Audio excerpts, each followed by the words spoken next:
يقول الله عز وجل: يا عبدي، لا تظن أن ما أخذته منك كان حرمانا، بل رحمة بك وحكمة مني، فما منعتك شيئا إلا لأني أعلم أنه سيؤذيك، وما أخرت عنك أمرا إلا لأنه لا يليق بمقامك عندي.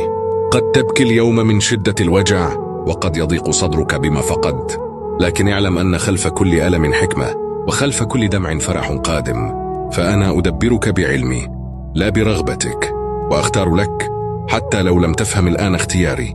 يا عبدي، لو كشفت لك الغيب لاخترت ما اخترته لك، فاهدأ وارضى، وكن على يقين أن تأخيري لك هو خير، وأن صبرك اليوم سيصنع لك غدا أجمل مما تتمنى.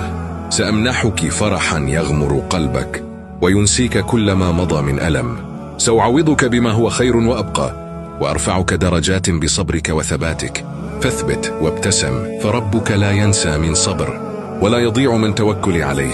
وحتى إن سكت القدر عنك اليوم، فغدا سيتكلم بالخير كله لك.